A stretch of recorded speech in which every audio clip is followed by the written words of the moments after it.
सुनो न में आपका स्वागत है। हमारी आज की पहली कहानी है चंदू की चतुराई। एक राजा बड़ा सनकी था। उसे रोज़ नई कहानी सुनने की सनक थी। शहर भर से किस्से कहानी सुनाने वाले आते और उसे रोज़ नए नए किस्से कहानी सुनाया करते। बदले में राजा उन्हें इनाम देता था। एक दिन राजा को लंबी कहानी सुनने की सनक सवार हो गई। उसने शहर में ढिंढोरा पिटवा दिया कि जो भी उसे लंबी कहानी सुनाएगा उसे मुंह मांगा इनाम दिया जाएगा। लेकिन जिसकी कहानी पसंद नहीं आएगी उसे महीने भर जेल में बंद रखा जाएगा। यह सुनकर देश विदेश के बड़े बड़े धुरंधर कहानीकार आए और उन्होंने राजा को लंबी लंबी कहानियां सुनाई। लेकिन हर कहानी सुनने के बाद राजा कह देता, नहीं, ये कहानी तो बहुत छोटी है, कहानी भी अच्छी नहीं है। दरअसल कहानियाँ तो खूब लंबी और मज़ेदार हुआ करती थी, लेकिन राजा ने सोचा कि कहानी तो सुन ली, अब इनाम देने का क्या फ़ायदा। राजा इनाम देना नहीं चाहता था। इस तरह कई कहानीकारों को उसने जेल में डलवा दिया। उसी राज्य में एक गरीब किसान का चंदू नामक लड़का रहता था। वो बड़ा समझदार था। लोगों की बातें सुनकर वो समझ गया कि राजा जानबूझकर हर कहानी को छोटा बता देता है और इनाम देने से बच जाता है। इसलिए उसने सोचा कि वो राजा को कहानी सुनाने जाएगा और ऐसी कहानी सुनाएगा जो कभी खत्म ही नहीं होगी। वो राजा के महल में गया और दीवान के पास जाकर अपना नाम लिखवा दिया। तुम्हें महाराज की शर्त तो पता है ना? दीवान ने कहा, अगर कहानी अच्छी नहीं हुई तो जेल की हवा खानी पड़ेगी, और अगर महाराज को कहानी पसंद आई तो मनचाहा इनाम लूंगा। चंदू ने मुस्कुरा के कहा, हाँ हाँ। दीवान ने कुटिलता से मुस्कुरा के कहा। फिर उससे शर्तनामे पे हस्ताक्षर करवा लिए। दूसरे दिन कहानी सुनाने का समय तय हो गया। हर बार की तरह दरबारी और कुछ प्रजाजन महाराज के महल में जमा हुए और चंदू की कहानी आरंभ हुई। सभी को यकीन था कि चंदू का भी कुछ देर के बाद वही हाल होगा जो पहले वाले कहानीकारों का हुआ, यानी वो कुछ देर के बाद जेल में पड़ा दिखाई देगा। लेकिन चंदू भी बड़ा चालाक लड़का था। वो भी राजा के लिए ऐसी कहानी छांट के लाया था कि सुनते सुनते राजा ऊब जाए। चंदू, क्या तुम कहानी सुनाने को तैयार हो? राजा ने पूछा। जी महाराज, तो सुनाओ। आज्ञा मिलते ही चंदू ने कहानी सुनानी आरंभ की। महाराज, एक गांव में एक किसान था। उसका बहुत बड़ा खेत था। उसमें ज्वार बोई हुई थी। खेत के पास ही एक पेड़ पर हजारों शैतान चिड़ियां रहा करती थीं, जो किसान के खेत के बीज खा लिया करती थीं। एक रोज किसान ने सोचा कि मैं अपने खेत की खुद रखवाली करूंगा और जब चिड़ियों का झुंड आएगा तो जाल डालकर पकड़ लूंगा। लेकिन महाराज, चिड़िया भी बड़ी चालाक थी। वे उस किसान की चाल समझ गईं और उन्होंने एक योजना बनाई और उसी योजना के तहत एक चिड़िया खेत में आई। उसने बीज चुगा और उड़ गई, फुर। फिर महाराज ने उत्सुकता से पूछा। फिर दूसरी चिड़िया आई, उसने भी बीज चुगा और उड़ गई, फुर। फिर तीसरी आई, उसने भी बीज चुगा और उड़ गई, फुर। फिर राजा ने वो बासी ली। फिर चौथी आई, उसने भी बीज चुगा और उड़ गई, फुर। फिर पांचवी आई, वो भी उड़ गई, फुर। ठीक है, आगे क्या हुआ?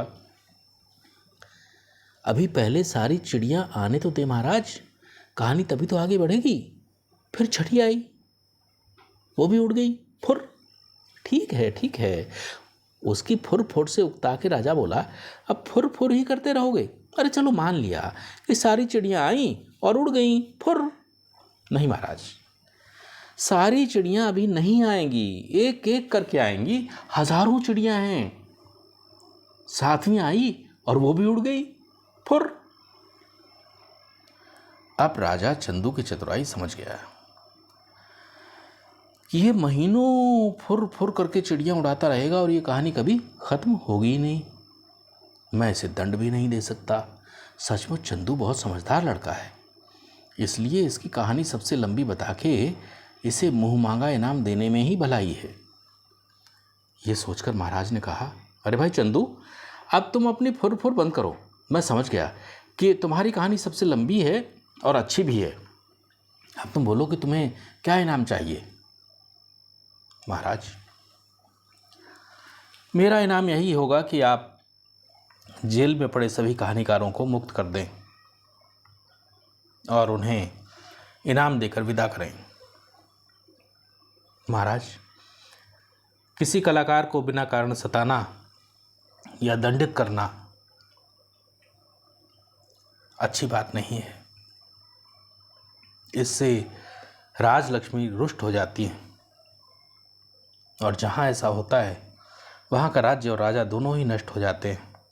मैं चाहता हूँ कि हमारे राज्य पर ऐसी कोई विपत्ति ना आए। चंदू की बात सुनकर राजा न केवल प्रभावित हुआ बल्कि अपनी करनी पर शर्मिंदा भी हुआ। उसके किसी मंत्री ने उसे ऐसी सलाह नहीं दी थी। इसका मतलब वे सभी चापलूस हैं और मेरी हाँ में हाँ मिलाते हैं। मंत्री का कर्तव्य है कि वो राजा को उचित सलाह दे, मगर ये काम इस गरीब चंदू ने किया। राजा ने कहा, चंदू, हम वचन देते हैं कि सभी कलाकारों को मुक्त कर दिया जाएगा, लेकिन तुमने अपने लिए तो कुछ मांगा ही नहीं। महाराज, हमारे राज्य में खुशहाली रहे, आपका यश बढ़े, यही मेरा इनाम होगा। वाह चंदू वाह, हम प्रसन्न हुए। तुम जैसे समझदार व्यक्ति को तो हमारा सहायक होना चाहिए। चंदू, तुम आए हुए छोटे ज़रूर हो किंतु सच्चे और देशभक्त हो। हम इसी समय से तुम्हें अपना प्रधानमंत्री नियुक्त करते हैं। इस तरह वो गरीब चंदू अपनी सूझबूझ, साहस और सत्य के बल पर राज्य का प्रधानमंत्री बन गया। इसीलिए कहा गया है कि सच कहने से डरना नहीं चाहिए और कैसी भी परिस्थिति हो बुद्धि से काम लेना चाहिए। मतलब ये कि चतुराई से कठिन कार्य भी आसान हो जाते हैं। हमारे आज की दूसरी कहानी है दलदल में गधा। एक गांव में एक गधा रहता था। उसका मालिक उस पर बहुत ज़्यादा बोझ लादता और आसपास के बाज़ारों में ले जाया करता। एक दिन गधा अपनी पीठ पर लकड़ियों का एक भारी गट्ठर रखकर बाजार की ओर जा रहा था।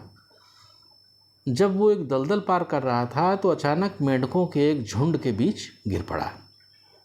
वो वहाँ पड़े पड़े इस तरह हाँफता और कराहता रहा जैसे मरने ही वाला हो। मालिक उसे दलदल से निकालने के लिए मदद करने वाले कुछ लोगों की खोज में चला गया। तभी एक मेंढक बोला, ए मेरे प्यारे गधे, हम बहुत देर से तुम्हारा ही नाटक देख रहे हैं। तुम इस दलदल में गिर के इतने परेशान दिखाई दे रहे हो।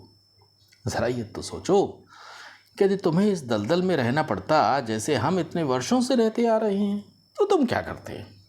क्या हाल होता तुम्हारा? मतलब ये कि संकट के समय चीखने चिल्लाने की बजाय हौसले से काम लेना चाहिए। तो ये थी हमारी आज की कहानियाँ और अगले अंक में हम आपसे फिर मुखातिब होंगे नई कहानियाँ लेकर। तब तक आप स्वस्थ रहें, प्रसन्न रहें और हम आपसे फिर अगले अंक में मिलेंगे।